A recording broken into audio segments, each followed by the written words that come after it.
Welcome into Chicago Bears Now. I'm Harrison Graham. We are one day away from all teams having to submit their initial 53-man rosters, and that's what I'm going to attempt to do on today's show. I tweeted this last night. I think this is the toughest one I've had to do since being the host of this channel, and that's a credit to Ryan Poles and his staff of adding quality depth year over year.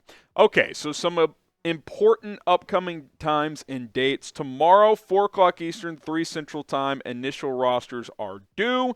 The next day at 12 Eastern is when waiver claims will be announced, so you got to get those waiver claims in before then. And then a minute later, you can start signing players back to your practice squad, guys who didn't get claimed either from the Bears cuts or other teams' cuts, etc. So those negotiations can start taking place. Speaking of which, normally we go live on Mondays, but we're going to go live tomorrow instead.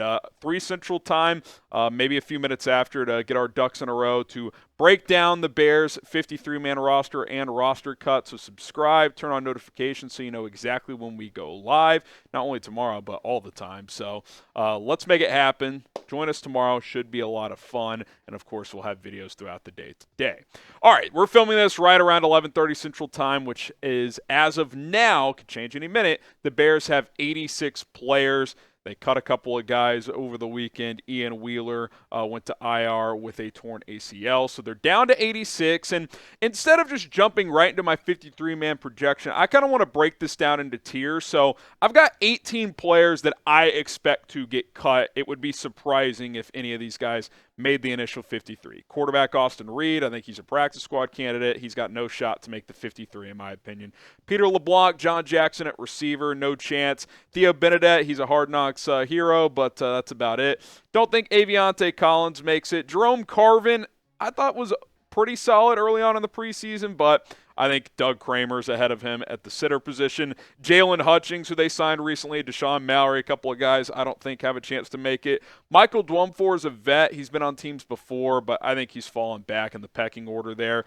Jamry Chromo as well. Chroma, we got Paul Mayola, Javen White, Carl Jones Jr. There's been some buzz on Carl Jones Jr. Maybe he's a sleeper, but I don't think he makes it. Roe Torrance, Leon Jones. Jones has had a good camp, but just too many corners.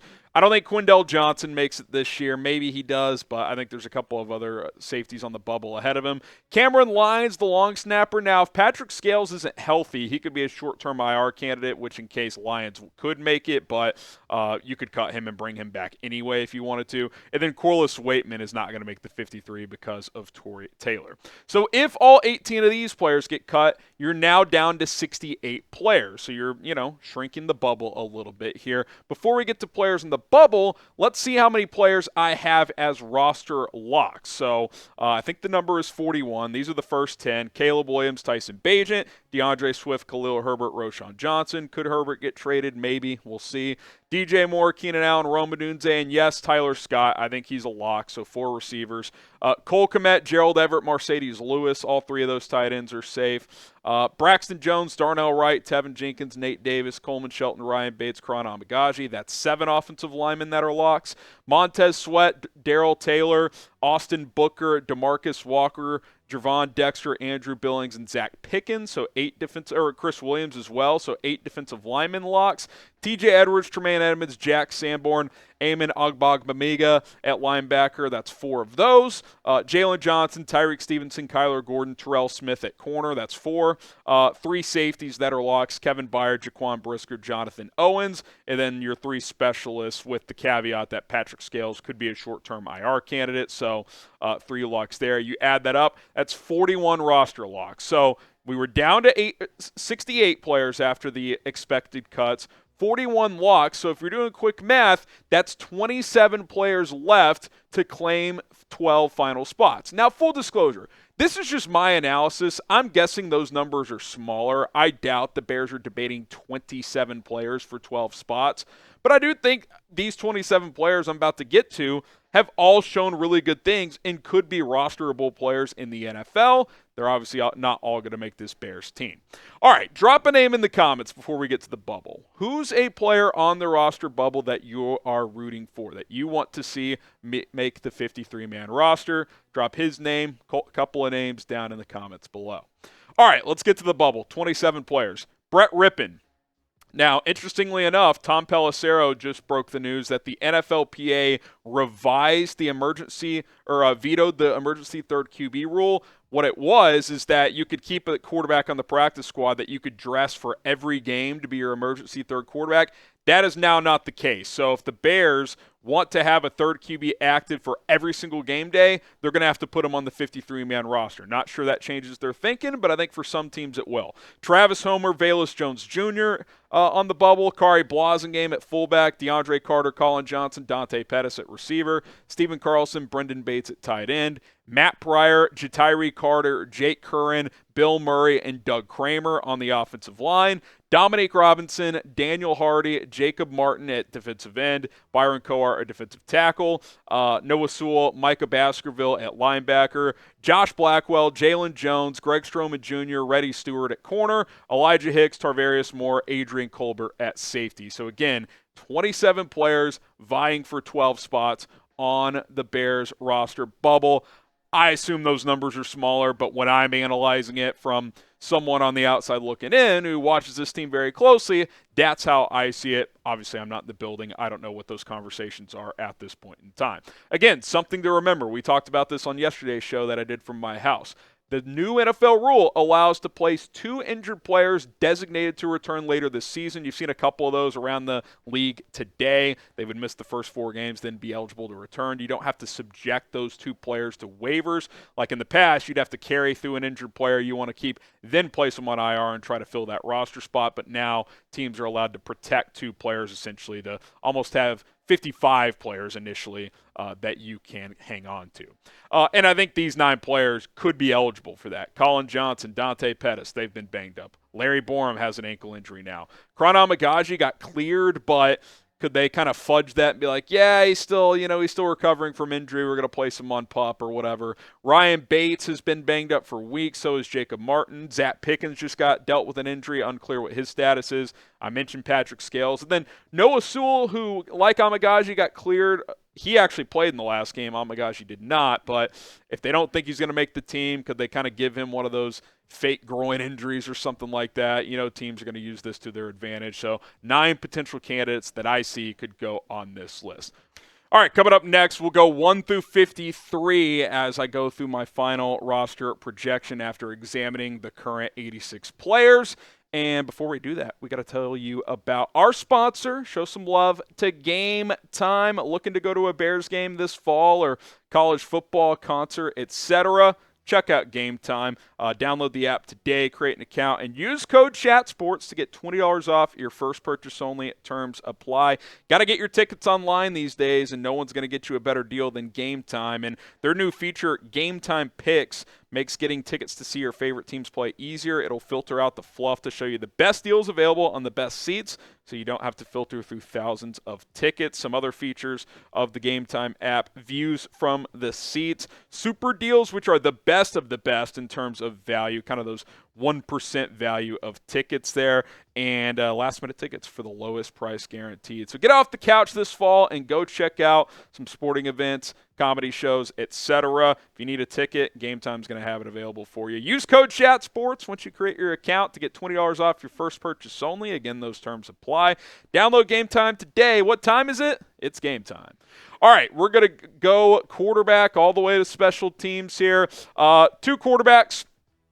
I thought about keeping Brett Rippon after this vetoed rule. I could see the Bears considering him now, but I'm not losing sleep if Brett Rippon gets picked up elsewhere. I'd like to have him, but I feel comfortable with Tyson Bagent. Hopefully Rippon returns in the practice squad, but he gets cut. And I'm only going to list out the bubble players getting cut. Obviously, Austin Reed would be getting cut as well.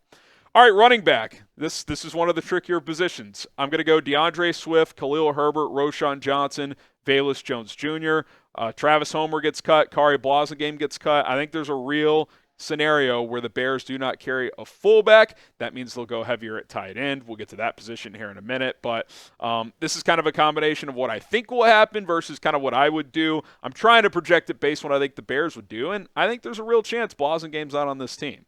Wide receiver, I got 5 guys. DJ Moore, Keenan Allen, Rome Odunze, Tyler Scott. We know they're locks. They could go 5 or 6. I've gone 6 with my prior projections, but I'm just going to go 5 here with DeAndre Carter. And I think Colin Johnson and Dante Pettis get cut. The injuries set them back. They just missed too much time. And Carter, I think, is the guy they trust the most to be the punt returner.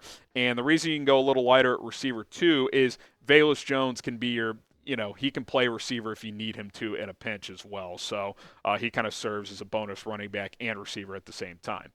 Tight end now, like I mentioned, I got 4 guys. I'm going to go Cole Kmet, Gerald Everett, Mercedes Lewis, and Brendan Bates, who showed some good physicality as a blocker, has good hands. I think you could line him up at fullback in power formations, jumbo formations, so he can kind of do it all. He'll be on a lot of the special teams units. I got Steven Carlson getting cut. I think Bates is a little more well-rounded, and we already saw Tommy Sweeney get cut, so I'm going to roll with Brendan Bates as a 4th tight end here. So another UDFA find for Ryan Poles.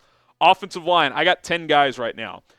Starters on the left, Braxton Jones, Tevin Jenkins, Coleman Shelton, Nate Davis, Darnell Wright.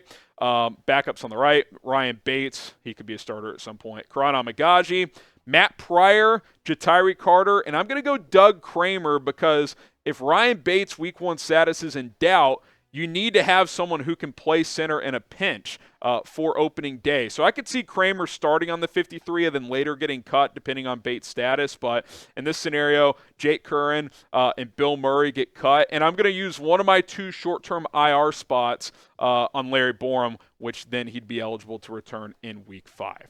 Defensive line, similar. I'm going to go 9 guys with 1 short-term IR stash. That's Jacob Martin. But Montez Sweat, Andrew Billings, Javon Dexter Sr., DeMarcus Walker, Darrell Taylor, who you just acquired in a trade, Austin Booker, Zach Pickens, also Chris Williams, who you got in a trade. And then I think Dominic Robinson, this is where I'm guessing what the Bears are going to do.